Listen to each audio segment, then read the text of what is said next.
In the quiet English town of Dunbridge, nestled among rolling hills and cobblestone streets, Dr. Harold Mitchell was a name everyone knew. He was the town's most trusted general practitioner, a man whose reputation was built on decades of service to the community. Patients spoke of him with admiration, describing him as compassionate and understanding, the kind of doctor who made you feel heard. His calming presence and genuine smile were enough to reassure even the most anxious patients. Dr. Mitchell's dedication to his work seemed boundless.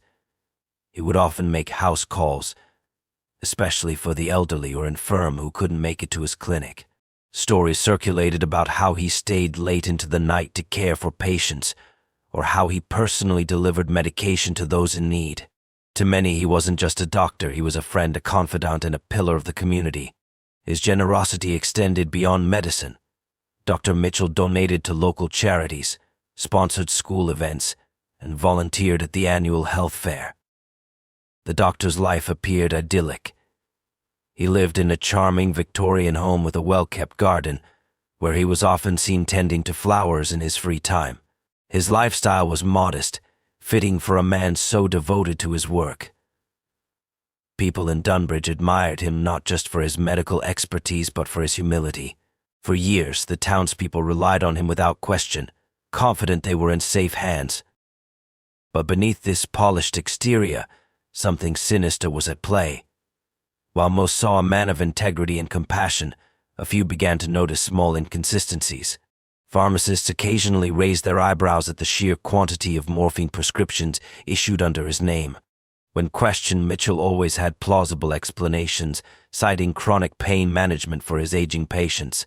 These concerns, though fleeting, were never enough to arouse real suspicion. Over time, however, a troubling pattern began to emerge. Elderly patients under Mitchell's care seemed to die at an unusually high rate. Their deaths were never violent or suspicious on the surface. They were simply chalked up to natural causes, often attributed to old age or pre-existing conditions. Families mourned but found comfort in knowing their loved ones had received excellent care during their final days. Mitchell was always there to console them, his presence a source of solace during their grief. Still, whispers began to circulate. Some in the community started to notice how frequently Mitchell appeared in the obituaries. A local nurse, Clara Davies, remembered jokingly referring to him as the angel of death after another elderly patient passed away under his care. At the time, it seemed like harmless banter, but the comment lingered in her mind. Despite these faint murmurs, no one dared to question Dr. Mitchell openly. His standing in the community was unshakable, and those who raised doubts often dismissed their own concerns as paranoia. After all, how could someone so dedicated to healing possibly be capable of harm? The quiet town of Dunbridge was rocked by unease when an audit by the local health board revealed an unsettling anomaly. Among all the practices in the region, Dr. Harold Mitchell's clinic stood out for one grim reason: his patients were dying at a rate nearly 3 times higher than those of other doctors. At first glance, the number seemed like an unfortunate coincidence. After all, many of his patients were elderly and suffered from chronic illnesses. However, for those who delved deeper into the data, the pattern became harder to ignore. Clara Davies, a young and observant nurse who had recently joined the practice, began to feel a growing sense of unease. Clara had always admired Dr. Mitchell. Like everyone else in Dunbridge, he had been a mentor to her, offering guidance and praise for her work. Yet, over the months she worked alongside him, Clara noticed peculiarities she couldn't shake. She often assisted him with patients who seemed to be in stable condition one day but were reported dead the next. These deaths were always attributed to natural causes, but the frequency felt unusual. The unease turned to alarm when Clara began noticing a disturbing trend in the patient's financial affairs. Many of the deceased had recently updated their wills, often naming Dr. Mitchell as the executor. In some cases, significant sums of money had been left to him. While this could have been explained by the deep gratitude of his patients, it struck Clara as odd. She remembered one elderly woman, Mrs. Whitmore, who had been fiercely independent. Before her death, Mrs. Whitmore had mentioned to Clara that she planned to leave everything to her grandchildren. Yet when the will was read, A large portion of her estate had been designated for Dr. Mitchell. Clara couldn't shake the feeling that something was wrong. She began to quietly gather information, reviewing patient files and comparing notes. What she found was chilling. A large number of patients who had passed away under Dr. Mitchell's care had also been prescribed high doses of morphine in their final weeks. The justification for these prescriptions was often vague, citing pain management or palliative care. It was enough to raise Clara's suspicions further. Summoning her courage, Clara decided to report her findings to the local authorities. She wasn't sure what to expect after all. Dr. Mitchell was revered in Dunbridge. When investigators began their preliminary review, they too noticed the irregularities. The death certificates, the morphine prescriptions, and the sudden changes to wills formed a pattern that could no longer be ignored. The police obtained warrants to exhume several bodies of Dr. Mitchell's former patients. The results confirmed Clara's worst fears. Toxicology reports revealed that each patient had died with lethal levels of morphine in their system. What had once seemed like isolated tragedies now pointed to something far more sinister.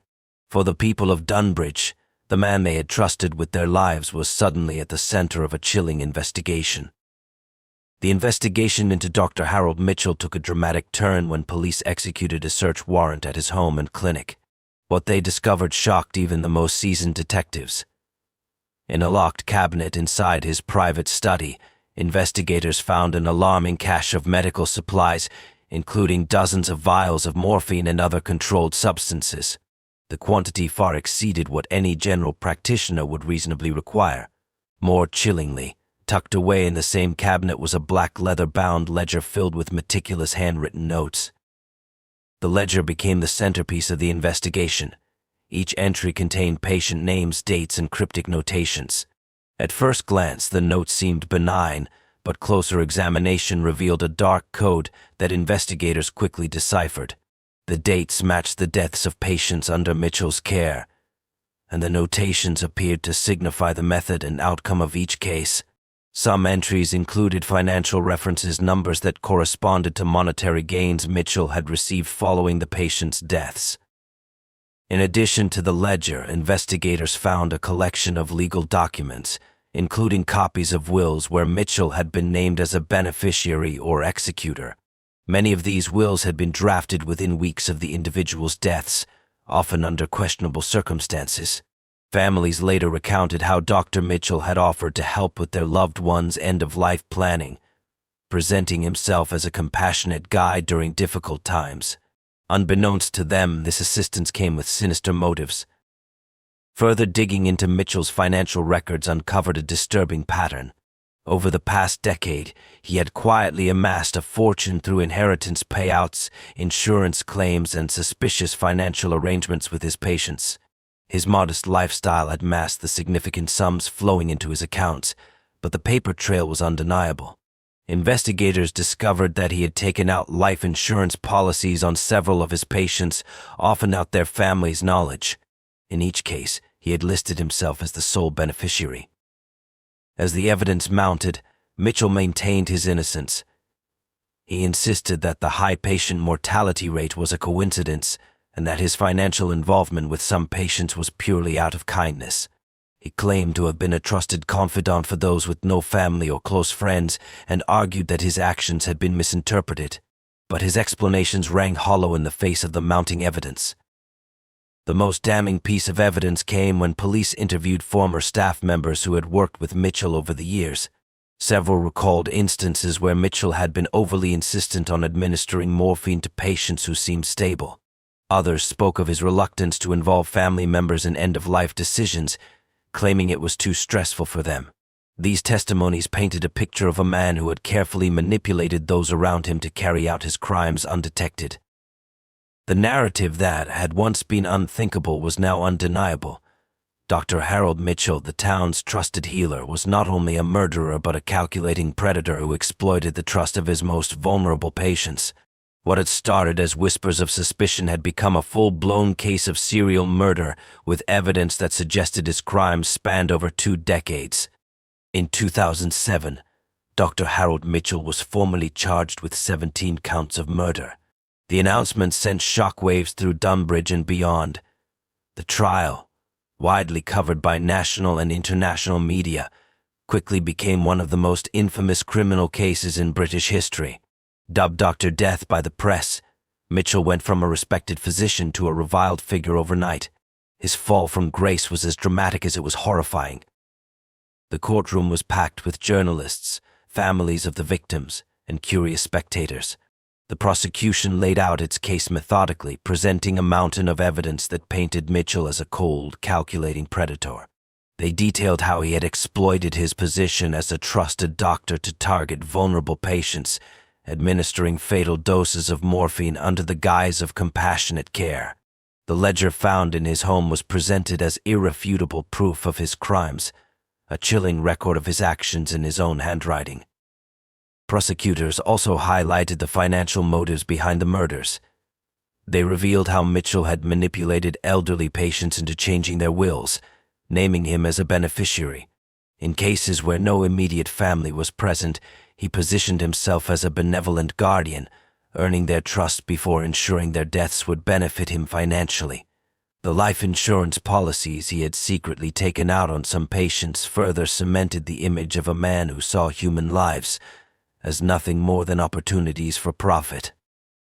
The families of the victims took the stand, delivering heartbreaking testimonies about their loved ones. They spoke of their trust in Mitchell, their gratitude for his care, and their devastation upon learning the truth. Each story was a poignant reminder of the lives lost and the betrayal they had suffered. The grief in the courtroom was palpable, and the air grew heavier with every testimony. Mitchell's defense team argued that the deaths were natural, the result of old age and underlying health conditions. They claimed that Mitchell's high patient mortality rate was a coincidence and that the use of morphine was consistent with palliative care practices. They framed the financial connections as acts of kindness, arguing that Mitchell had only sought to help patients manage their affairs when no one else would. Despite their efforts, the evidence was overwhelming. One of the most chilling moments of the trial came when a forensic handwriting expert testified about the ledger. They described how Mitchell's neat, precise notes reflected a mind that was methodical and devoid of empathy. The entries were not the work of someone making medical observations, but of someone documenting calculated acts of murder. Throughout the trial, Mitchell remained stoic, showing little emotion. His lack of remorse only added to the public's outrage. The jury deliberated for just 2 days before delivering a unanimous verdict, guilty on all counts. Mitchell was sentenced to life imprisonment, with the judge emphasizing that he would never be eligible for parole. The trial was over, but the scars left on the community of Dunbridge remained. For the families, justice had been served, but the pain of betrayal and loss lingered. Mitchell's conviction marked the end of his reign of terror, but it also left an indelible stain on the trust between patients and doctors. The conviction of Dr. Harold Mitchell brought an end to his reign of terror, but the impact of his crimes rippled far beyond the walls of the courtroom.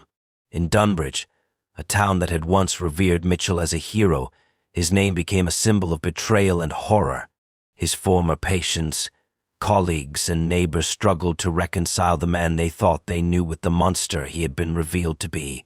For the families of the victims, the pain of losing their loved ones was compounded by the knowledge that their trust in Mitchell had enabled his heinous acts.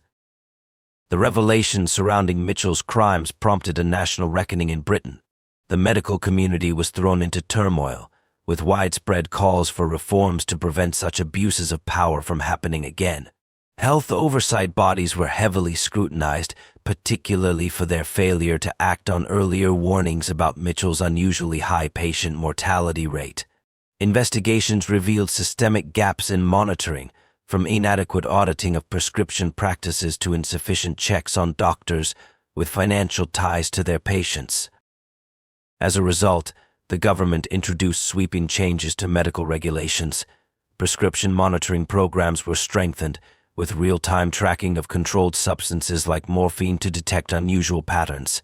Doctors were also required to disclose any financial arrangements with their patients, with stricter penalties for failing to do so.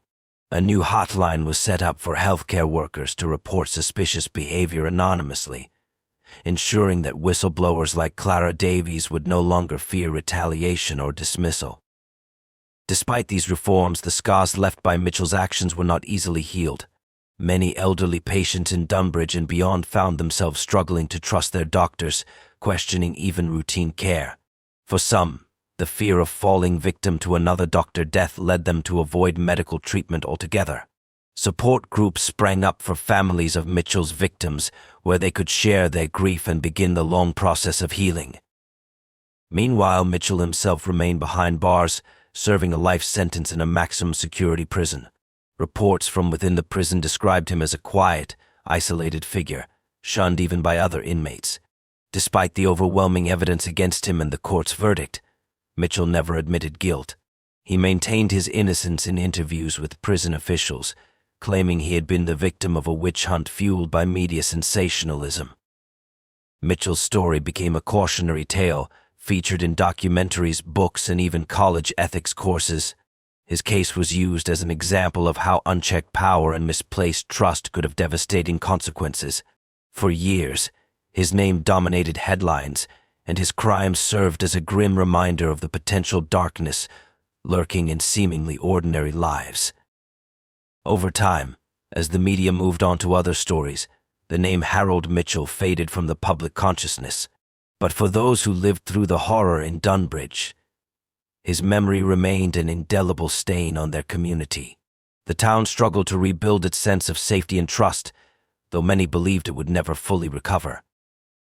The legacy of Dr. Harold Mitchell was one of shattered trust, profound grief, and a painful awareness of humanity's capacity for deception.